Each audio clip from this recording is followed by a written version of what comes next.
अस्सलाम वालेकुम। आप देख रहे हैं मेरा यूट्यूब चैनल। उम्मीद है आप सब लोग खैर खैरियत से होंगे। आज हम थोड़ा इंफॉर्मेटिव टॉपिक पे बात करेंगे। हमारा टॉपिक होगा स्विस बैंक अकाउंट्स। क्या ऐसी बात है जिस वजह से स्विस बैंक जो अकाउंट्स हैं वो दुनिया में इतने मशहूर हैं, पूरी दुनिया में जाने जाते हैं? वो कौन सी ऐसी खास चीज़ें हैं जिसकी वजह से लोग इन बैंक्स की तरफ अट्रैक्ट होते हैं? दुनिया भर के अमीर लोग अपने अपने मुल्कों में जितने भी बैंक्स हैं उनकी जगह पैसे डालने से ज्यादा महफूज स्विस बैंक अकाउंट्स को क्यों समझते हैं? आखिर ऐसे अकाउंट से उन्हें फायदा क्या होता है? और क्या मैं पाकिस्तान में बैठ के या किसी भी मुल्क में बैठ के स्विस बैंक अकाउंट बना सकता हूँ? और ये नंबर्ड अकाउंट क्या होता है? आज हम इसके ऊपर बात करेंगे। ये सारी चीजें हम डिटेल से डिस्कस करते हैं, लेकिन उससे पहले एक चीज हम ब्लैक मनी डिस्कस कर लेते हैं। उसकी वजह से ये सारी चीजें हमें खुद ब खुद बेहतर समझ आ जाएंगी। कोई भी ऐसा पैसा जो भी आप गवर्नमेंट से छुपा रहे हैं उसे हम ब्लैक मनी कहते हैं। जैसे बेटिंग, स्मगलिंग, ये सारी हैं इनलीगल एक्टिविटीज। लेकिन कुछ ऐसी लीगल एक्टिविटीज भी हैं जिसकी वजह से हमारे पास जो आमदन आती है वो भी ब्लैक मनी तस्वुर की जाती है। जैसा कि एक दुकानदार जो चीजें दुकान पे लाके बेचता है और वो बिना रसीद के वो सारी चीजें बेचता है।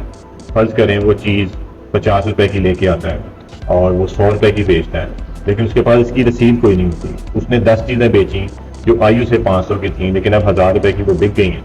तो जो वो 500 रुपए उसने कमाए हैं उसका अगर उसके पास कोई रसीद नहीं है तो वो भी ब्लैक मनी तस्वुर किया जाएगा। एक आइडियल इकोनॉमी में जितनी भी ट्रांजैक्शन होती हैं कारोबार में उसका गवर्नमेंट के पास सबूत होना चाहिए। अगर उसका सबूत नहीं है तो उसे हम ब्लैक मनी कहें। और जब ये काम बहुत बड़े पैमाने पे हो जाता है तो फिर पैसे को खर्चना इतना आसान नहीं रहता। फिर इतने आसानी से आप अपने पैसे उठा के मार्केट में जाके कोई भी चीज खरीद नहीं सकेंगे।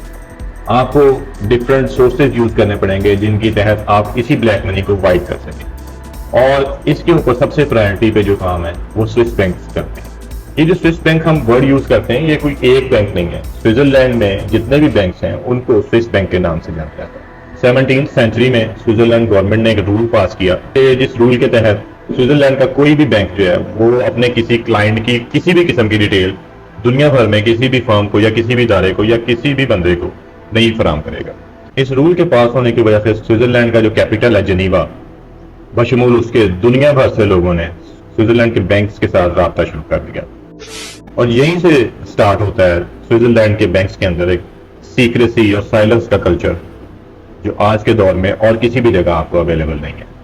और जाहिर बात है इस फैसले के बाद स्विट्जरलैंड के अंदर तो दुनिया भर से पैसा आना शुरू हो गया।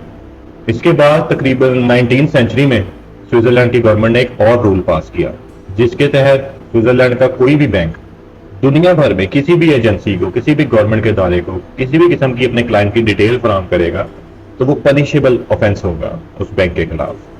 चाहे वो डिटेल किसी भी किस्म की स्मगलर, क्रिमिनल, किसी भी किस्म के बंदे की क्यों ना, और कोई भी इसकी वायलेशन करेगा तो कम से कम उसकी सजा 5 साल कैद थी। ऑल ओवर द वर्ल्ड सबसे स्ट्रिक्ट बैंकिंग लॉ जो है वो पहले भी स्विट्जरलैंड का था और आज भी स्विट्जरलैंड के कंसिडर होता है। और ये सारा सिनेरियो देखते हुए स्विट्जरलैंड के जितने भी बैंक्स थे वो दुनिया भर के लोगों के लिए एक पॉइंट ऑफ ग्रेविटी बन गया, या वैसे कहें मैग्नेट बन गया, जो उनको अट्रैक्ट करने लग गया। क्योंकि अब उनको अपना सारा पैसा किसी जगह पर रखने के लिए किसी को जवाब देने की जरूरत नहीं। अपने मुल्क के इदारे के भी पाबंद नहीं है वो लोग जो स्विट्जरलैंड के किसी भी बैंक में पैसे रखवाते हैं। बहुत से ऐसे लोग दुनिया भर के सुनने में आता है कि उसामा बिन लादेन की भी पहली जो प्रायोरिटी थी वो स्विस बैंक अकाउंट्स थे। इंडियन सेलिब्रिटीज हैं, पाकिस्तानी लोग हैं, मैं किसी का नाम नहीं लेना चाहूँगा, लेकिन ऑब्वियसली बहुत सारे ऐसे लोग हैं जिसमें हम देखते हैं अपनी आम जिंदगी में जिनके बारे में सुनने में भी आता है और रिपोर्ट्स भी निकलती हैं कि उनके स्विस बैंक अकाउंट्स हैं और बेतहाशा उसमें पैसा पड़ा है। स्विट्जरलैंड की जो एक सबसे बड़ी खासियत है ना वो उनका मुल्क जो है वो न्यूट्रल है। वो किसी भी मुल्क के साथ अलायंस ऐसी नहीं बनाता जिसकी वजह से उनके इंटरनल मामलों में किसी भी तरीके का इफेक्ट हो। जैसे अगर यही इस तरह के कोई बैंक पाकिस्तान में होता तो जारी बात है इंडियंस उसमें पैसे ना रखवाते, इंडिया में होता तो पाकिस्तानी उसमें पैसे ना रखवाते, या चाइना में अगर ऐसा बैंक होता तो अमेरिकन उसमें पैसे ना रखवाते। तो इस तरह से उन्होंने अपने आप को पॉलिटिकली न्यूट्रल रखा है हर जगह पे, पहले भी रखा था और अब भी ऐसे ही चल रहे हैं। जितनी भी वर्ल्ड वॉर्स गुजरी हैं, वर्ल्ड वॉर 1, वर्ल्ड वॉर 2, इन वॉर्स के अंदर भी स्विट्जरलैंड ने किसी भी मुल्क का साथ नहीं दिया और न्यूट्रल रह के उन्होंने अपने आप को सेफ साइड पे रखा।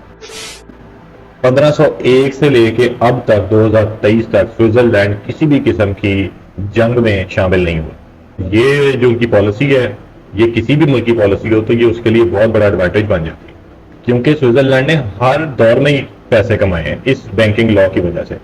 جیسے ورلڈ وار میں ساری دنیا انوالو تھی تو لوگوں کو لگ رہا تھا کہ ہٹلر آئے گا تو ہٹلر ہمارے ملک کو تباہ و برباد کر جائے گا، اور ظاہری بات ہے جب ہٹلر کی فوج کہیں بھی جائے گی تو وہ اس ملک کو تباہ و برباد کر دے گی. تو لوگوں نے اپنا، خاص طور پر اس وقت سوئٹزرلینڈ کے جو حالات تھے وہ نارمل تھے، اور لوگوں نے یہی حالات دیکھتے ہوئے اپنے پیسے اور زیادہ سوئس بینکس میں رکھوانا شروع کر دیے کہ اپنے ملک سے زیادہ ان کو سیف سوئس بینک اکاؤنٹس لگ رہے تھے. اور ایک ڈاکومنٹری بھی یوٹیوب پہ موجود ہے جس سے یہ پتہ لگتا ہے کہ جنگ کے دوران جو جرمنی کے انٹیریئر منسٹر تھے، ٹرین بھی ایسی بھیجی تھی جو سونے سے بھری ہوئی تھی، جیولری سے بھری ہوئی تھی، I think اس میں پینٹنگز بھی موجود تھیں جو سوئس بینک کے اکاؤنٹس میں لاکرز میں رکھی گئی. ضروری نہیں ہے کہ صرف امیر لوگ ہی اس کے اندر صرف پیسہ رکھیں گے، کئی لوگوں کے مسائل ہیں ڈفرینٹ ملکوں میں، پرائیویسی کی وجہ سے بھی اس بینک میں رکھنا چاہتے ہیں. ڈفرینٹ ملک ہیں جب حالت جنگ میں چلے جاتے ہیں، اکانومی صحیح نہیں ہے، تو اس وقت بھی وہاں کے لوگ پریفر کرتے ہیں کہ وہ اپنا پیسہ سارا اٹھا کے کسی ایسی جگہ منتقل کر دیں جہاں انہیں کسی قسم کی پریشانی نہ ہو، بینک ان کے اکاؤنٹس فریز نہ کر دے یا ان کا پیسہ انہی کے ہاتھ سے چلا نہ جائے. افغانستان کے حالات رہے ہیں، سوڈان کے رہے ہیں، یمن کے رہے ہیں، صومالیہ کے ہیں، یہاں کے بھی جو عام پیسے والے لوگ ہیں وہ بھی اس فیسلٹی کو جو ہے اویل کر سکتے ہیں. اور اسی وجہ سے جو سوئٹزرلینڈ کی کرنسی ہے فرینکس، وہ دنیا کی بہترین کرنسی میں شامل ہوتی ہے. یہی مین وجوہات ہیں جن کی وجہ سے لوگوں کو اپنے بینک سے زیادہ سوئٹزرلینڈ کے بینکس کے اوپر اعتماد. انہی وجوہات کی وجہ سے G20 کنٹریز جو ہیں انہوں نے بتیرا پریشر بنایا سوئٹزرلینڈ کے اوپر کہ یہ اپنے رولز جو ہیں وہ اس میں کوئی ریلیکسیشن پیدا کریں تاکہ وہ اپنے ملک کے لوگوں کے اثاثے دیکھ سکیں کہ وہ کس طریقے سے کتنے لوگوں کے کتنی اماؤنٹ وہاں ہے. لیکن سوئٹزرلینڈ نے کسی بھی پریشر کو انہوں نے اپنے اوپر حاوی نہیں کیا. اس وقت ہی انہوں نے پھر یہ رول بنایا تھا کہ کوئی بھی امپلائی اگر کوئی کسی کی بھی قسم کی انفارمیشن پاس آؤٹ کرے گا بینک سے بعد تو وہ پنشیبل آفینس کنسیڈر کیا جائے گا. اب ہم بات کرتے ہیں کہ اکاؤنٹ کیسے کھول سکتا ہے سوئس بینک کے اندر. آپ کے اور میرے جیسے لوگ بھی اکاؤنٹ جو ہے وہ سوئس بینک میں کھول سکتے ہیں. اس کے لیے آپ کے پاس منیمم 1 ملین سوئس فرینکس ہونے چاہیے، باقی میکسیمم تو لمٹ ان لمیٹڈ ہے، جتنے مرضی ہو آپ کے پاس. آپ کی منیمم ایج جو ہے وہ 18 ایئرز ہونی چاہیے، ایک ویلڈ پاسپورٹ ہو جس کی ویلیڈیٹی 6 منتھس ہو کم از کم. لیکن اس کے ساتھ ساتھ وہ آپ سے سی وی بھی آپ کا ایک مانگتے ہیں جس کے اوپر سارا آپ کی ڈیٹیلز انہوں نے لکھی ہوتی ہے، آپ کس کمپنی میں کام کر رہے ہیں، آپ کا کیا بزنس ہے، آپ کی سکلز کیا ہیں، آپ کیا کچھ کر سکتے ہیں، فنڈز آپ نے سبمٹ کیے ہیں بینک میں وہ آپ کے پاس کس طریقے سے آئے، اس کی ڈیٹیل بھی وہ آپ سے لیتے ہیں. ان کے بینکس کے ساتھ آپ کسی بھی وقت رابطہ کر سکتے ہیں. ان کے بینکس نے یہ فیسلٹی 24/7 اویلیبل کی ہوئی ہے. دنیا بھر کی کسی بھی زبان میں آپ ان کے ساتھ انٹریکٹ کر سکتے ہیں. ان کے پاس ہر قسم کے کال سینٹرز بنے ہوئے ہیں، آپ کو پراپر طریقے سے گائیڈ کیا جائے گا. اگر آپ پاکستان میں بیٹھ کے اردو میں بات کرنا چاہیں گے تو وہاں پہ اردو ٹرانسلیٹرز بھی موجود ہوتے ہیں ہر وقت جو آپ کو بہترین سروسز پرووائڈ کرتے ہیں. پہلے بہت ایزی پروسیس تھا، اب تھوڑا سا جو اوور آل ورلڈ سے ان کے اوپر ہے کیونکہ منی لانڈررز اور اس طرح کے کافی آپ نے بھی سنے ہوں گے روز باہر نکلتی ہیں منی لانڈررز کی، تو اس وجہ سے تھوڑا سا انہوں نے اب لا اپنے اسٹرکٹ کر دی ہیں. لیکن ان سب اسٹرکٹنس کے رولز کے باوجود سوئس بینک میں کووڈ کے بعد اور زیادہ پیسہ آنا شروع ہو گیا. اب جیسے یوکرین رشیا کی وار ہے، اس کی وجہ سے یوکرین کے جو لوگ ہیں انہوں نے اپنا پیسہ وہ سوئس بینکس میں ڈالنا شروع کر دیا.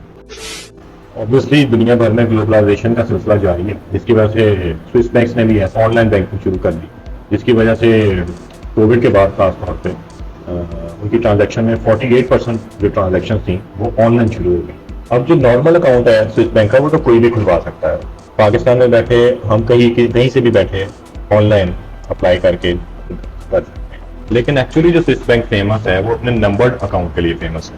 یہ وہ اکاؤنٹ ہے جس کے اندر پاورفل اور رچ لوگ جو دنیا کے ہیں وہ اپنا پیسہ رکھتے ہیں. نمبرڈ اکاؤنٹ کھلوانا اتنا ایزی نہیں ہے، اس کے لیے ایک بار لازمی آپ کو سوئس بینک وزٹ کرنا ہوتا ہے فزیکلی کا، اور اس نمبرڈ اکاؤنٹ میں آپ کی پرائیویسی کا 110% دھیان رکھا جاتا ہے. دنیا کی جتنی مرضی پاورفل گورنمنٹ ہو، جتنا مرضی پاورفل ادارہ ہو، وہ آپ کی انفارمیشن نہیں وہاں سے لے سکیں گے. یہ نمبرڈ اکاؤنٹ کا مطلب یہ ہے کہ اس اکاؤنٹ آپ کے نام پہ نہیں کھلتا، یہ ایک اسپیشل نمبر آپ کو دیا جاتا ہے، اس نمبر سے ہی آپ کو جو بینک ہے وہ پہچانتا ہے. اور ان اکاؤنٹس کی جو ہلچل ہے، جو پیسہ آ رہا ہے جا رہا ہے، جو بھی ٹرانزیکشن ہے، وہ اس بینک کے کچھ لوگوں کے علاوہ کسی کو بینک والوں کو بھی نہیں پتا ہوتا کہ ان اکاؤنٹس میں کیا ہو رہا ہے. جو نمبرڈ اکاؤنٹ ہے اس کی بھی ویریفیکیشن ویسے ہی ہوتی ہے، اس کے اندر سارا آپ کا ایڈریس، آپ کا بایو ڈیٹا، ایگزیکٹلی ہر چیز چیک کی جاتی ہے. لیکن جب ایک دفعہ اکاؤنٹ کھل گیا تو دیٹس اٹ، پھر وہ انفارمیشن آپ کی کوئی بھی ادارہ کسی بھی طریقے سے نہیں دے سکے، پھر آپ ہر جگہ سے سیکیور.